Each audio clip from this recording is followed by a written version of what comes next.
Good morning विजय बेले जी। हाँ, good morning. Good morning sir. Good morning sir. Good morning Gopal Singh ji. Good morning Pranay Vishwas. Satyam Pawar, good morning.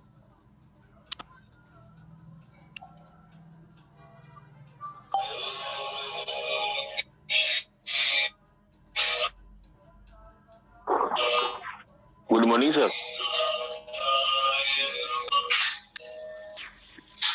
संध्या, good morning.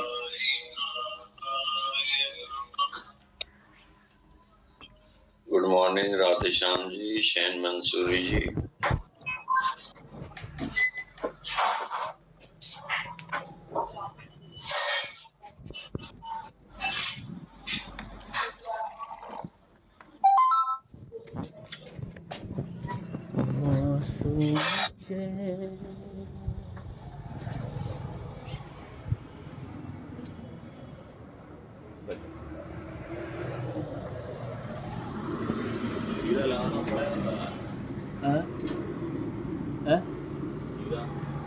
ऐसा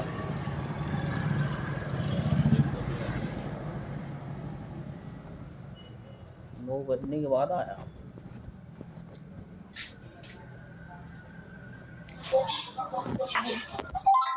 good morning Godulal ji. Good morning sir.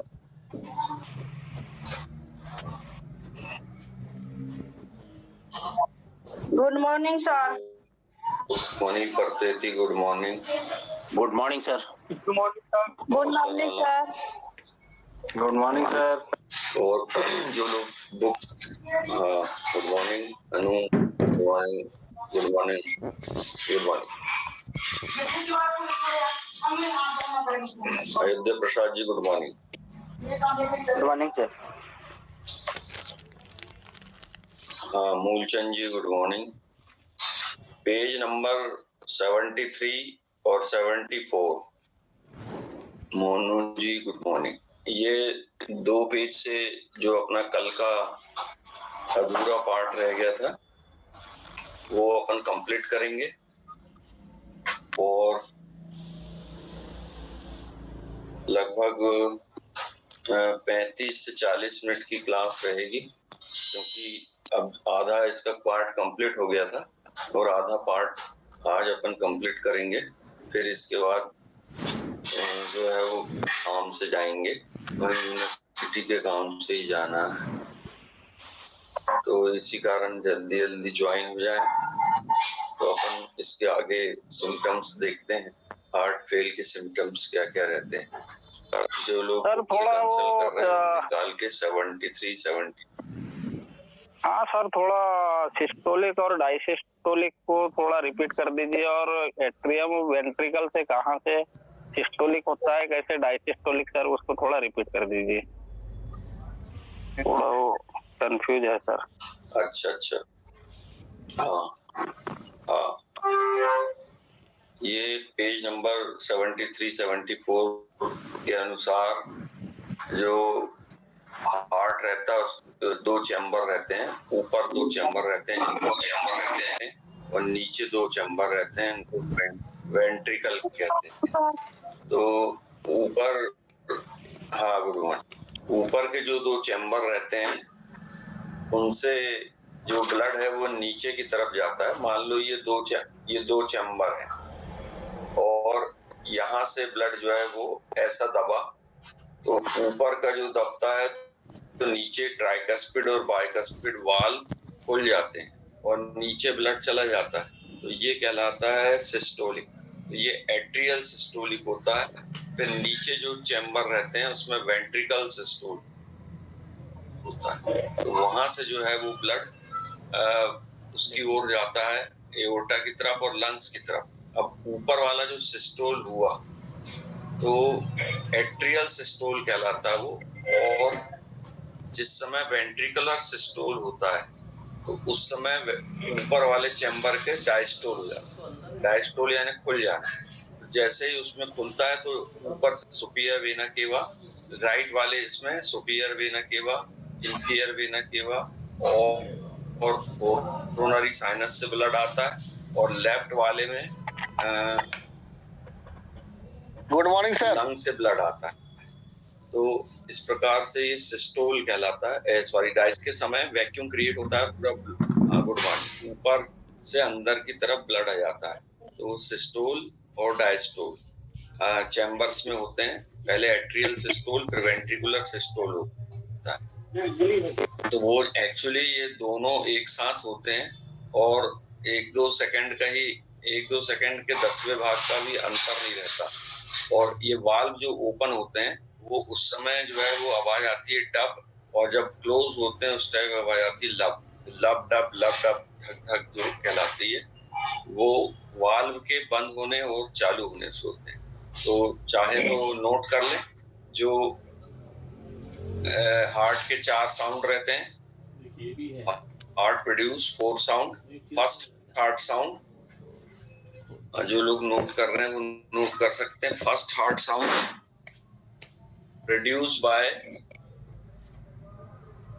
Closure of AV valve. AV valve मतलब atrioventricular valve. Chamber और नीचे के chamber, ऊपर के chamber कहलाते हैं atrium. Ramesh Chandra सिकदार जी अपना माइक म्यूट करें। ऊपर के जो चैम्बर रहते हैं वो कहलाते हैं एट्रियम, और नीचे के चैम्बर वेंट्रिकल, और उन दोनों के बीच में जो वाल्व रहते हैं वो कहलाते हैं एवी वाल्व। एवी वाल्व, तो ये एवी वाल्व जब बंद होते हैं तब पहला हार्ट साउंड प्रोड्यूस होता है, तो उसको कहते हैं अपन first heart sound produce by closure of AV valve. फिर सेकेंड हार्ट साउंड प्रोड्यूस होता है जो एओर्टिक और पल्मोनरी वाल्व रहते हैं। तो एओर्टिक और पल्मोनरी वाल्व बंद होते हैं, नीचे वाले जो वेंट्रिकल है नीचे वाले, तो वो जब सिस्टोल होता है तो ये ब्लड लंग्स में और उसमें दूसरी जगह चला जाता है बॉडी में। अब ये बंद होंगे, तो जैसे ही बंद होंगे तो सेकेंड हार्ट सुनाई देगा। वो वाले वाल्व कहलाते हैं सेमील्यूनर वाल्व। तो second heart sound produce by closure of semilunar valve या एसएल वाल्व। तो पहला हार्ट साउंड एवी वाल्व के बंद होने से, दूसरा हार्ट साउंड एसएल वाल्व के बंद होने से, फिर तीसरा हार्ट साउंड जो सुनाई देता है वो जो एवी वाल्व थे ऊपर और नीचे उनके खुलने से।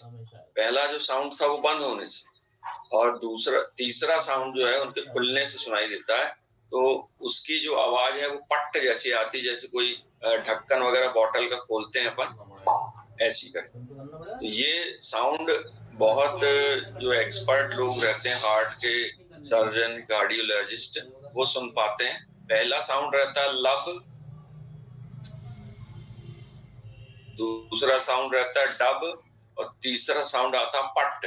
तो पट्ट साउंड जो सुनाई देता है वो एवी वाल्व के ओपन होने से, क्लोज होने से फर्स्ट, और सेकेंड वाला भी एसएल वाल्व क्लोज होने से। टोटल 4 वाल्व रहते हैं, और 2-2 वाल्व इकट्ठे बंद और चालू होते हैं। एवी वाल्व के बंद होने से first heart sound, SL valve के बंद होने से सेकेंड हार्ट साउंड, और एवी वाल्व के ओपन होने से थर्ड हार्ट साउंड। और चौथा साउंड जो सुनाई देता है वो कहलाती है फिजियोलॉजी के अनुसार रैपिड फिलिंग फेज। इसमें क्या होता है कि ऊपर के चैम्बर से नीचे के चैम्बर में बहुत तेजी से ब्लड जाता है, और बहुत तेजी से ब्लड जाता है तो नीचे वाले चैम्बर में थोड़ा बहुत रेसिडुअल अमाउंट भरा रहता है ब्लड का। तो वहां पर उसी प्रकार आता है। सभी लोग ग्रामीण इलाके से हैं तो वो समझ जाएंगे। जब अपन गाय या भैंस का दूध निकालते हैं और जो पात्र ले जाते हैं, भगोनी ले जाते हैं, जो भी ले जाते हैं, और उसमें थोड़ा बहुत पानी डाल के ले जाते हैं, और उसके बाद जैसे ही थन से अपन दूध निकालते हैं तो उसमें आवाज आती चर करके। तो इस टाइप से जो हैशिंग साउंड कहलाता है, तो ये हैशिंग साउंड जो है वो प्रोड्यूस होता है जो रैपिड फीलिंग फेज, तेजी से जैसे ही ओपन होता है और ब्लड नीचे की तरफ जाता है। तो जो लोगों ने कलर डॉपलर कभी करवाए होंगे या कलर डॉपलर होते हुए देखे होंगे, तो वो वहां पर ये वाला साउंड सुनाई देता है, उसको कहते हैं हसिंग साउंड। जो एकदम से ब्लड नीचे वाले चैम्बर में जाता है उस समय प्रोड्यूस होता है। तो इको वाले में आता है ना सर, टूडी इको जब करते हैं तो हाँ, इको में भी आता है और कलर डॉपलर दोनों में ये साउंड सुनाई देता है। तो कभी ऐसा मौका लगे तो उस साउंड को धीरे धीरे सुन सकते हैं। तो काफी लोग जो है वो ज्वाइन हो गए। ओपन हार्ट फेल्यूर का जो आधा पार्ट रह गया है कल का छूटा हुआ, तो good morning. Hello sir, good morning. Good morning. Could you please explain about pedal edema, sir? Pedal edema. Yes, sir. हाँ, due to the return deoxygenated blood through the leg, feet and thigh. This is drainage system is blocked by different causes. So edema is produced in feet and leg.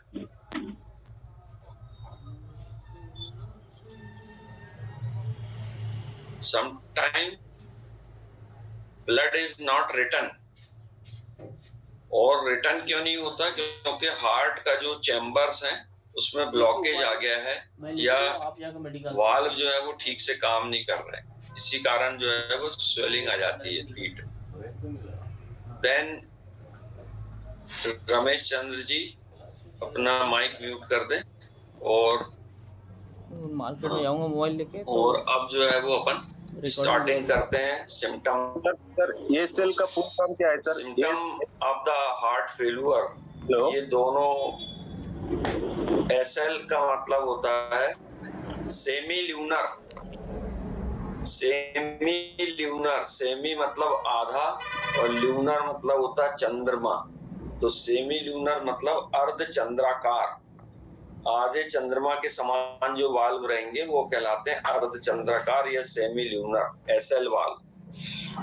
और heart failure के जो symptoms हैं वो दोनों language में अपन बताएंगे और उसका कॉज भी बताते जाएंगे कि क्यों इस टाइप की कंडीशन आती है। पहला है शॉर्टनेस ऑफ ब्रीथ या डिस्निया, सांस लेने में तकलीफ होना।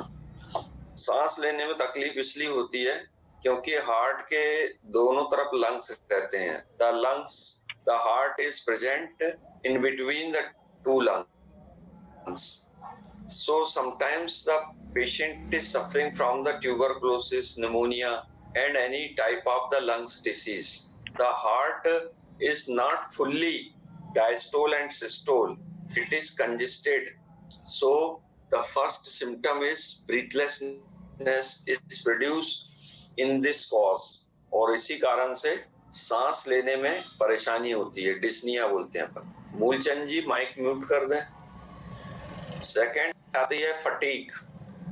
फटीग का मतलब होता है थकान। और अपन जैसे जानते हैं कि जो हार्ट का पेशेंट रहता है उसका हार्ट अगर ठीक तरह से ना चले, सांस व्यक्ति ठीक तरह से ना ले पाए तो वो बैठ जाता है या लेट जाता है क्योंकि उसको थकान महसूस होती है। ये उसी प्रकार से है जैसे अपने कार या स्कूटर का इंजन ठीक से ना चले, रुक रुक के चले या करंट सही न आए तो व्यक्ति गाड़ी को खड़ी कर देता मैकेनिक के पास कि ये इसको सुधारो उसके बाद ही मैं जाऊंगा। तो ऐसे ही अपने मैकेनिक के रूप में अपन लोग हैं, डॉक्टर्स।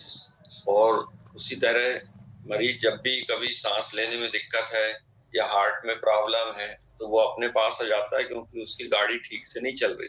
ठीक है, मोहित कुमार, पवित्र कुमार माइक म्यूट कर दें। थर्ड है वीकनेस। वीकनेस यानी कमजोरी लगना। Weakness due to the improper blood supply of the heart in all body.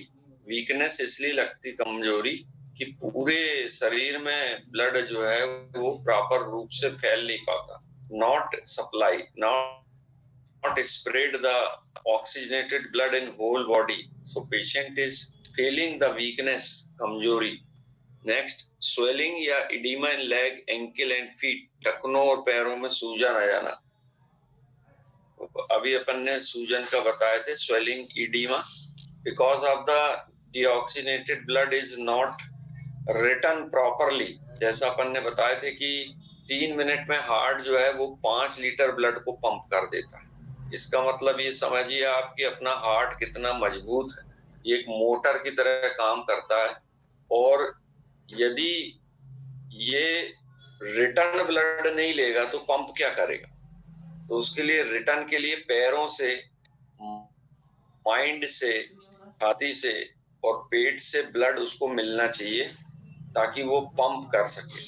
और जो बीमारियां रहती हैं जैसे कि diabetes, cigarette smoking, alcoholism, triglyceride and cholesterol and fatty acid के रूप में रहता है, तो ये सब चीजें उसके रिटर्न में प्रॉब्लम लाती हैं, जिसके कारण स्वेलिंग आने लगती है पैर में। नेक्स्ट, रैपिड और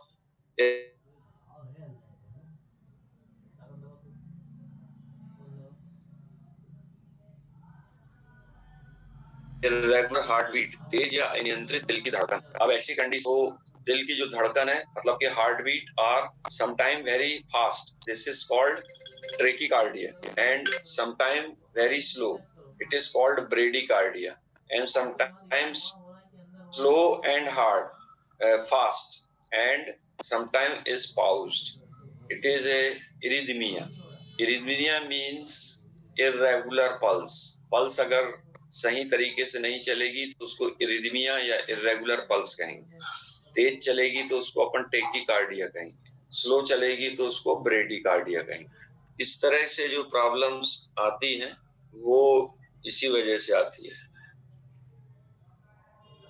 रिड्यूस एबिलिटी टू एक्सरसाइज, व्यायाम करने की क्षमता में कमी आना। ये अच्छा एक पॉइंट आ गया है, इसमें हम ये बता दें कि अभी रिसेंटली कम से कम 5 केस देखने में आए हैं कि लोग जिम के अंदर जो है वो एक्सपायर हो रहे हैं। उसका कारण ये है कि कार्डियक एक्सरसाइज और मस्कुलर एक्सरसाइज में बहुत अंतर रहता है। यदि कोई 40 साल से ऊपर है, 50 साल से ऊपर है मरीज, और उसको जिम जाने की कोई सलाह देता है तो मतलब ये है कि वो उसको मारना चाहता है, क्योंकि 50 साल के ऊपर जो मसल्स है वो रेजिड हो चुकी होती है। हार्ट जो है वो 50 साल से धड़क रहा है उसका। इसका मतलब ये है कि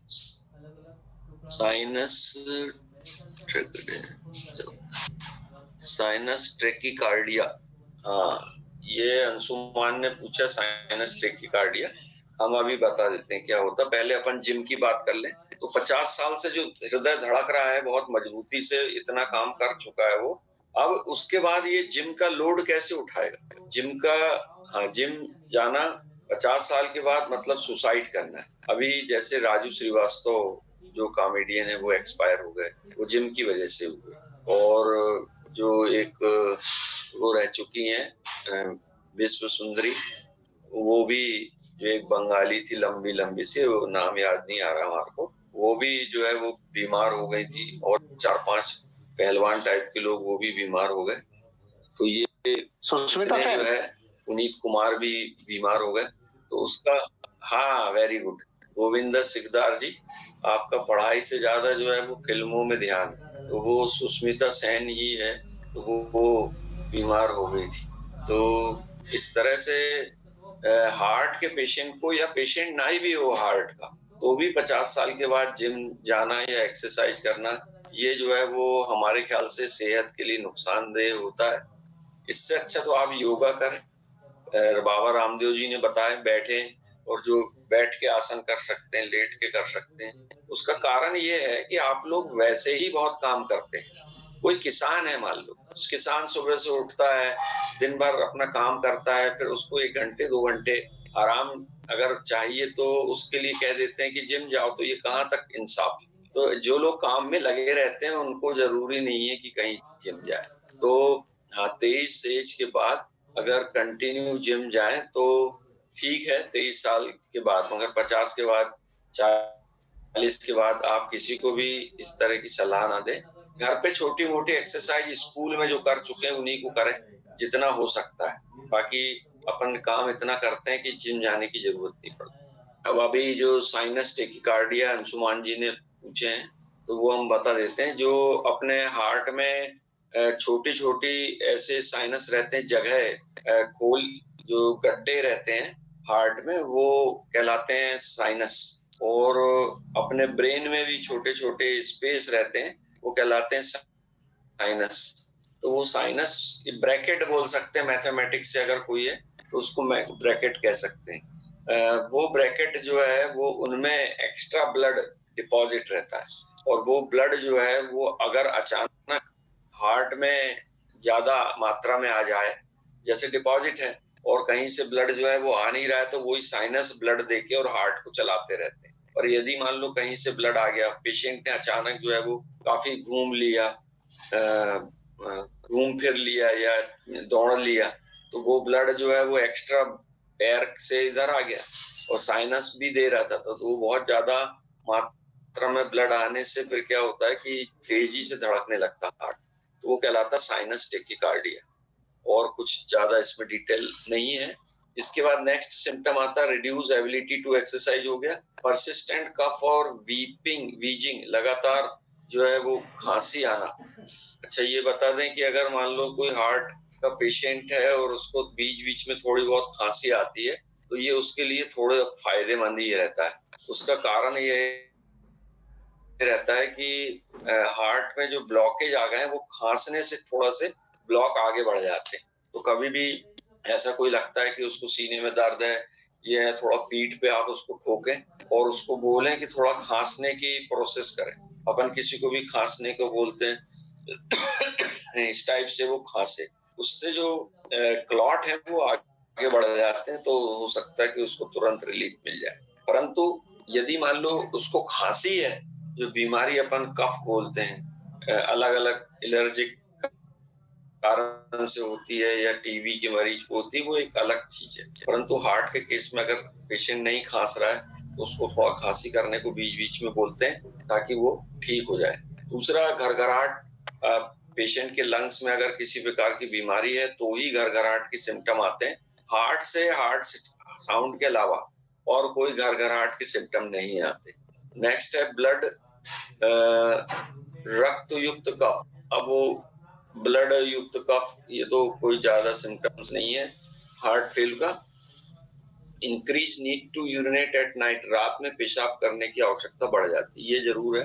ठंड के और बरसात के दिनों को अगर अपन छोड़ दें तो, और यदि मान लो अल्कोहलिज्म लिया है, तो पेशाब ज्यादा रात को कब होती है वो 2-3 कारण बता देते हैं। हार्ट पेशेंट को रात को पेशाब ज्यादा हो सकती है क्योंकि उसका ब्लड प्रेशर यदि बढ़ा है तो, पहला। दूसरा, ठंड के दिनों में रात को पेशाब ज्यादा होती है। तीसरा, ये नमी या बरसात में पेशाब ज्यादा होता है। चौथा, यदि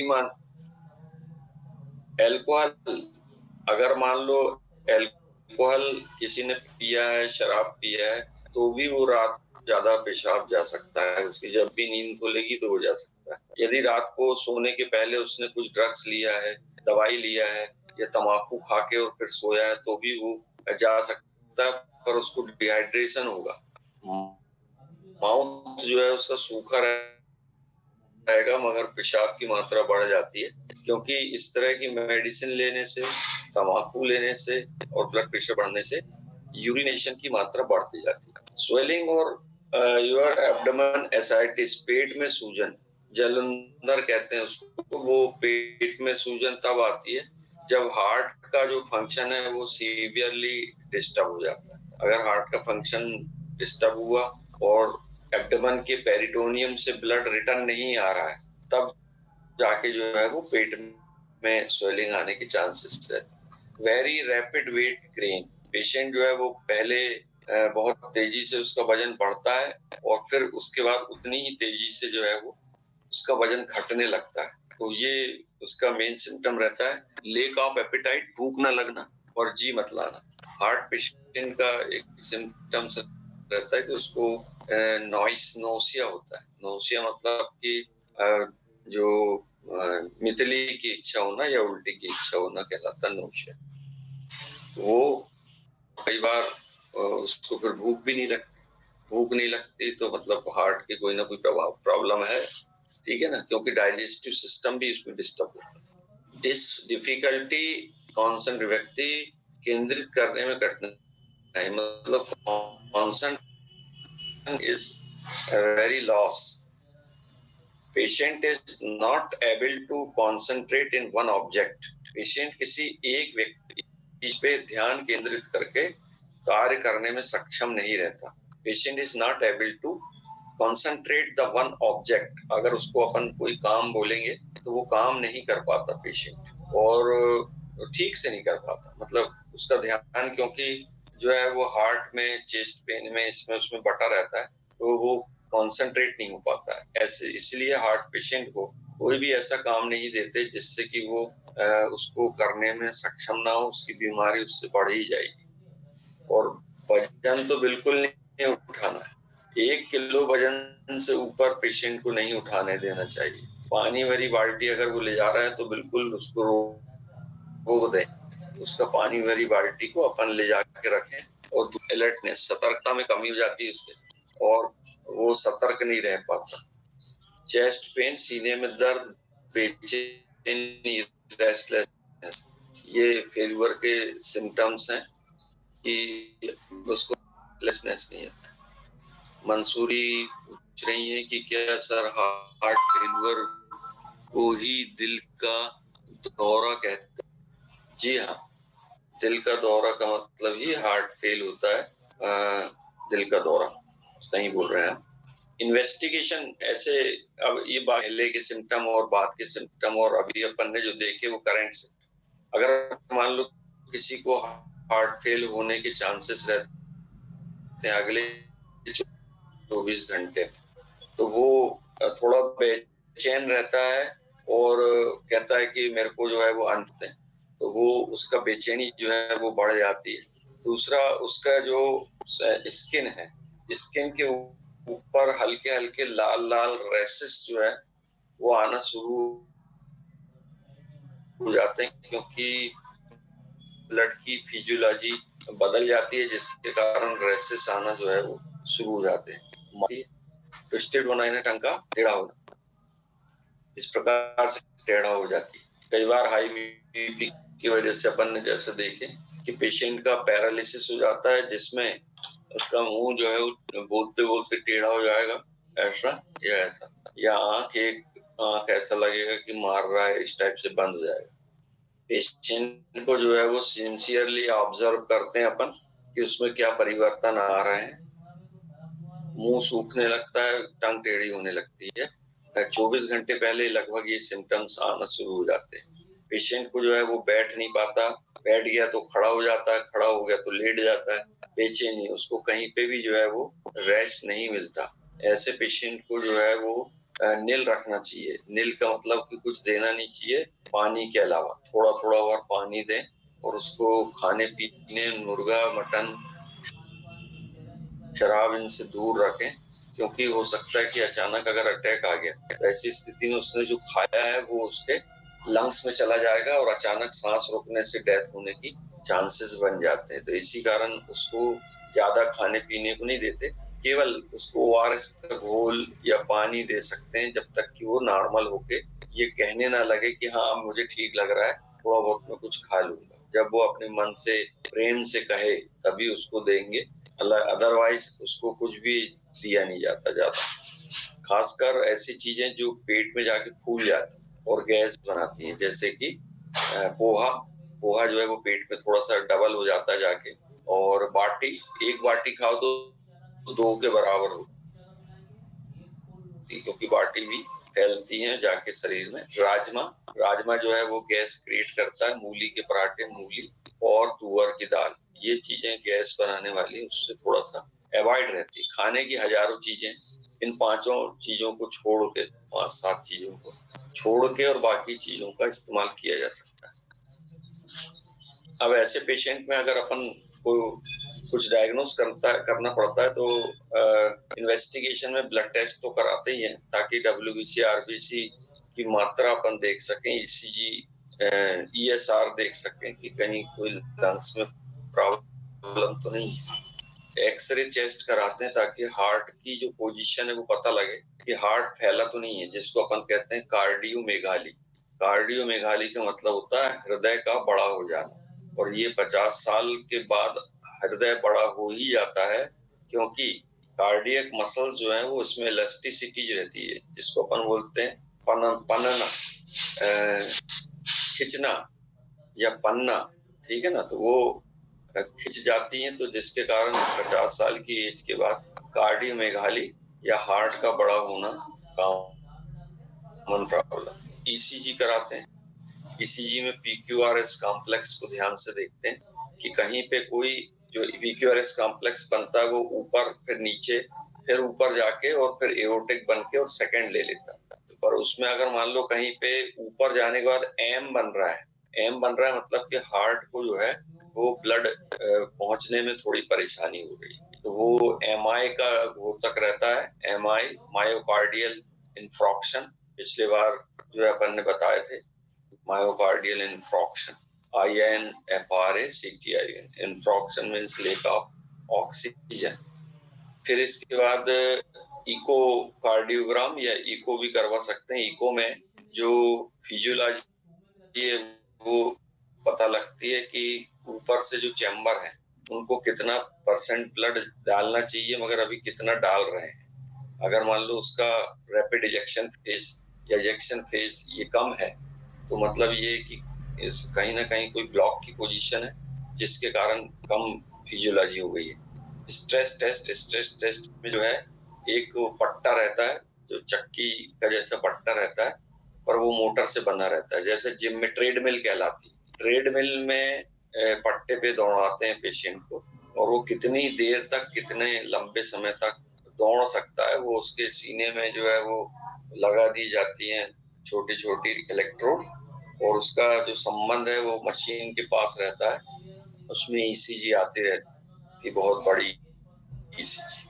तो ईसीजी में अपन देख सकते हैं कि स्ट्रेस टेस्ट करके कि हार्ट कितना स्ट्रेस पे ले सकता है। और याद रहे कि अगर कोई हार्ट का पेशेंट ऑलरेडी है पुराना, तो उसको स्ट्रेस टेस्ट 1 या 2 मिनट से ज्यादा नहीं कराते, उसी से अपन को पता लग जाता है। अगर अपन ने लंबे समय तक दौड़ा दिए तो उसको दिल का दौरा पड़ जाएगा, शैन मंसूरी, है ना। इसी कारण उसको ज्यादा तंगाते नहीं। कार्डियक कंप्यूटराइज्ड टोमोग्राफी स्कैन, ये सीटी स्कैन का फुल फॉर्म लिखा हुआ है इसमें। कार्डियक टोमोग्राफी सीटी कहलाती है, कार्डियक कंप्यूटराइज्ड।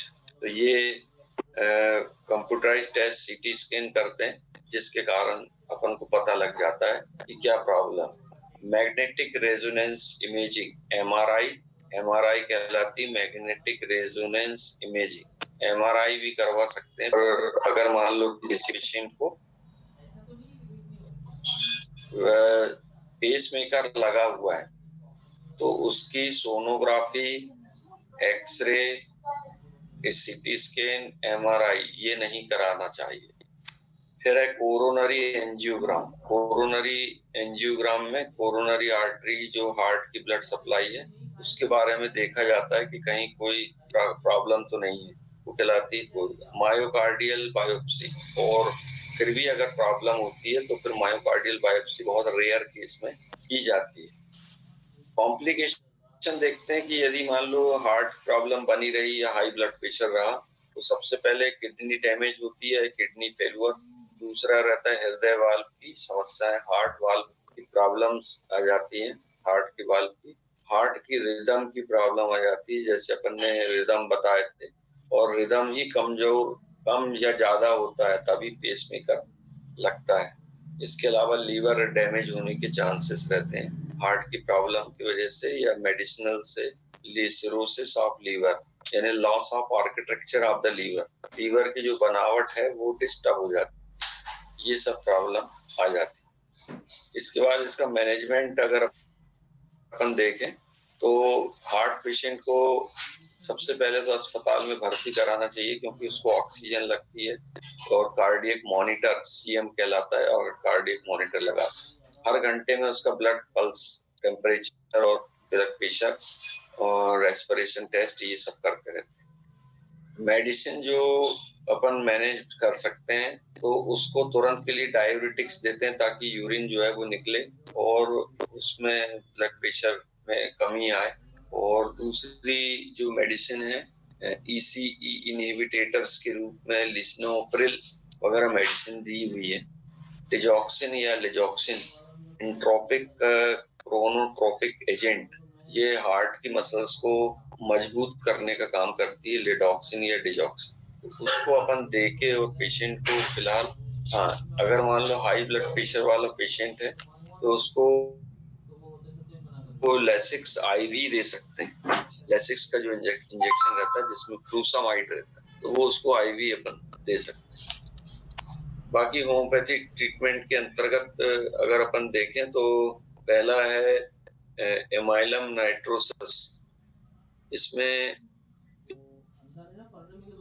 इनके कान में बहुत तेजी से आवाज आती है, हृदय की आवाज भी, उसको पैल्पिटेशन कहते हैं, एक बीमारी है ये एक प्रकार की। पेशेंट कंप्लेंट करता है कि उसको हृदय की धड़कन सुनाई देने लगी है, तो उसको कहते हैं पैल्पिटेशन। या वो आके कंप्लेंट करता है कि उसका हृदय धड़क रहा है, डॉक्टर साहब मेरा हृदय धड़क रहा है। तो ये अपन तो जानते हैं कि उसका हृदय तो पैदा होने के साथ ही धड़क रहा था, परंतु अब उसको वो साउंड सुनाई देने लगा, तो वो पैल्पिटेशन की कंप्लेंट कहलाती है वो। ऐसी कंप्लेंट को ठीक करने के लिए एंजाइना पेक्टोरिस या सीने में दर्द हो और बहुत ज्यादा तकलीफ हो, और हृदय के कोई भी केस में, इसमें जो भी हृदय का दौरा पड़ता है, तो उस केस में याद रखें कि पेशेंट का जो है वो एक तो जबड़ा या मैंडिबल में दर्द होगा, लेफ्ट वाले कंधे में दर्द होगा, ये लेफ्ट वाले कंधे में दर्द होगा, आपकी तरफ से राइट दिखाई दे रहा होगा। लेफ्ट कंधे का जो दर्द है शोल्डर का, वो फॉलोड बाय हाथ में पूरा यहाँ तक जाएगा और अंगूठे में जाके शिफ्ट होगा। मैंडिबल में दर्द होगा जो गर्दन में शिफ्ट होगा, और इसी दौरान पेशेंट को जो है वो नोशिया या वोमिटिंग होगी। ऐसी सभी तकलीफों में एमाइलम नाइट्रोसस 30 और 200 पोटेंसी में देके पेशेंट को ठीक कर सकते हैं। सेकेंड है कैक्टस ग्रैंडिफ्लोरस। कैक्टस ग्लैंडिफ्लोरस में जो पेशेंट की हिंसक और तीव्र कार्रवाई जो लिखा हुआ है, इसमें हृदय में बहुत चेस्ट पेन होता है और धमनी वगैरह जो है वो आर्टरी में ब्लॉकेज आने लगते हैं। पेशेंट को घुटन होती है, घुटन मतलब सफोकेशन, ठंडा पसीना आता है और हाथ में बहुत ज्यादा शूटिंग पेन होता है। जो लेफ्ट हैंड में बताया अपन ने, वो बहुत ज्यादा दर्द होता है। पेशेंट के दर्द के वजह से पेशेंट जो है वो तेजी से चिल्लाता है, बड़बड़ाता है, अत्यधिक आवेग, पूर्वत निरस्ता में वृद्धि, और उसके बाद जो है वो जितनी भी कंप्लेंट रहती है उसकी वो बढ़ती चली जाती है। ऐसे में कैक्टस ग्रैंडिफ्लोरस का मदर टिंचर अथवा डाइल्यूशन अथवा मेडिसिन बना के 30 और 200 पोटेंसी में देने से उसको लाभ मिल जाता है। नेक्स्ट है क्रेक्टिगस ऑक्सीकेंथा। ये पेशेंट को उस समय देते हैं जब हार्ट में दिल का दौरा पड़ने के बाद बेहोशी और पतन, अटैक आने के बाद जो है उसको बेहोशी आ जाए और एकदम से डिलेरियम की पोजीशन में चले जाए, तब ऐसे में उसको क्रेटिगस ऑक्सीकेंथा दिया जाता है। डिजिटेलिस परपूरिया या डिजिटेलिस जो है वो इसी की दवाई है हार्ट की।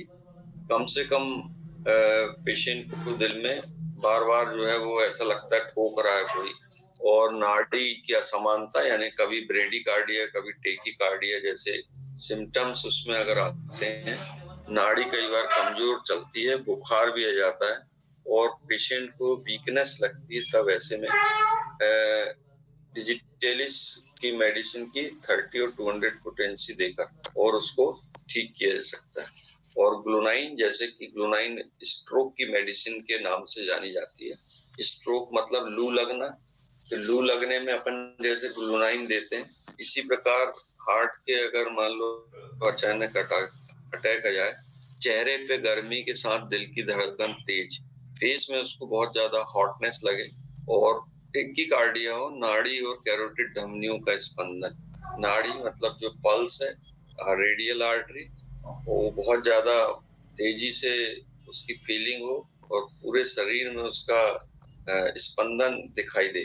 स्पंदन यानी कि पैल्पिटेशन, दिल का अत्यधिक, बहुत शुद्ध हिंदी लिखी हुई है इसमें,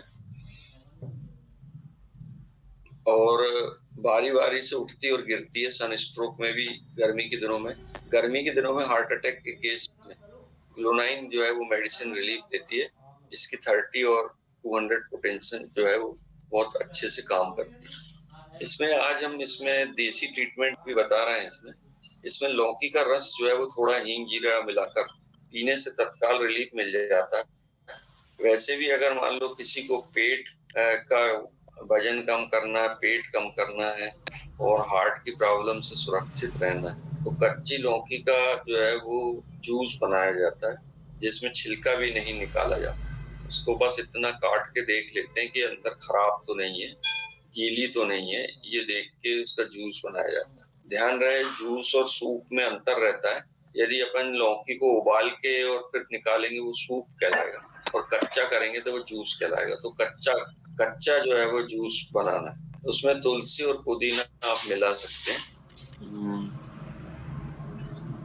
सर जूस खाली पेट दिया जाता है एक गिलास के बाद? जूस खाली पेट दिया जाता है सर ब्रेकफास्ट में? खाली पेट जूस लेने से, यस सर, खाली पेट देते हैं, खाली पेट से तुरंत रिलीफ मिल जाता है। और सुबह और शाम भी दे सकते हैं उसको। तो निश्चित रूप से जो है वो कभी किसी को ब्लॉकेज है तो ब्लॉकेज की क्षमता खत्म हो जाती है। जब हम उज्जैन में थे, 3-4 साल उज्जैन में पोस्टिंग थी, 2003 या 4 में जब कुंभ हुआ था, तब वहां पर जो है वो कुछ कोलेस्ट्रॉल हमारा बढ़ गया था। तब वहां के जो पंडित थे महाकाल कैंपस के, उन्होंने जूस का वहां को सजेशन दिया और हमने 1 महीने में 40 किलो लौकी का जूस पी लिए। और उसके बाद जो है वो एंजियोग्राफी कराए तो बिल्कुल नील आया, कहीं कोई ब्लॉक नहीं था। सेकेंड है अर्जुन की छाल। इसका 10 ग्राम पाउडर किसी चीज के साथ लेने से, पानी में मिला, सर लौकी का जूस में वजन भी कम होते क्या सर? से हाँ, वजन भी कम होता, वजन कम होता निश्चित। कोलेस्ट्रॉल और फैट दोनों कम होते हैं। गाजर का रस निकाल के सूप बनाकर पीने से भी हार्ट पेशेंट को लाभ मिलता है। और लहसुन का प्रयोग जो है वो कच्ची लहसुन का प्रयोग करते हैं, और कच्ची लहसुन खाने से जो है वो अगर एकदम से कच्ची लहसुन खाते हैं तो मुंह में छाले या पेट में छाले होने के चांस रहते हैं। इसलिए लहसुन को चने के साथ खा सकते हैं या फिर पानी के साथ डायरेक्ट उसको पी सकते हैं। तो इस तरह से वाल्वुलस रेगुलरली से भी इफेक्ट होता है। हाँ, ये जो आपने मेडिसिन बताया मंसूरी जी, इससे भी जो है वो होता है, पर लहसुन से तो निश्चित तौर पे होता है। एलियम सटाइवा कहते हैं, उसमें थायराइड को भी कम करता है। हाँ बिल्कुल, ठीक है। तो इस प्रकार से सर लौकी का जूस थायराइड में भी फायदा होता है सर? हाँ, थायराइड में होता है, उसमें लहसुन मिला दिया जाए। Okay sir. हाँ, अब अपन कल जो है वो चेस्ट पेन के बारे में डिटेल करेंगे कि कितने प्रकार के चेस्ट पेन होते हैं। अभी अपन जो है वो यहाँ पर क्लास खत्म करते हैं, कुछ और काम है, ये कागज आए हैं यूनिवर्सिटी के तो वो चेक करना है। ठीक है सर अगर कोई हार्ट का पेशेंट रहे तो साइकिल वगैरह कंटिन्यू चलाए तो ठीक रहेगा क्या सर? नहीं, आप 15-20 मिनट चलाएं बस, 10 से 15 मिनट चला के और फिर रख दे। सर एक बार लासिक्स के बारे में बताएंगे? लासिक्स के बारे में फ्रूसामाइड भी कहते हैं। ये लासिक्स को उस समय दिया जाता है, बता रहे हैं, सुनिए आप।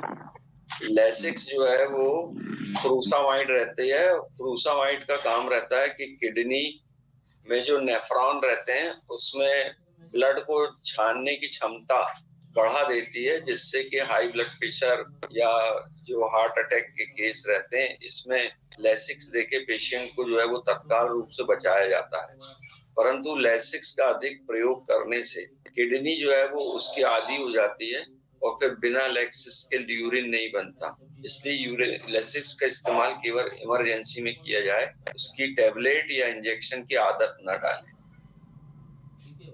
Hello sir, 2 receptor blockers medicine कैसे कैसे काम करता है, थोड़ा बताइए सर।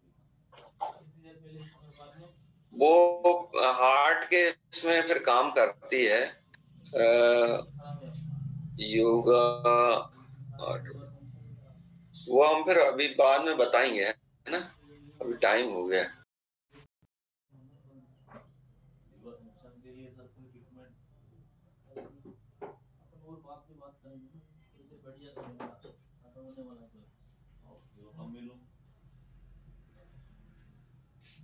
फोन लगाइए आप शाम को 6 बजे पहले। हाँ 6 बजे तो फिर वापस मोबाइल बंद हो जाएगा। 30 रुपये दे दो अभी आप। ये लो, क्लास खत्म हो गया।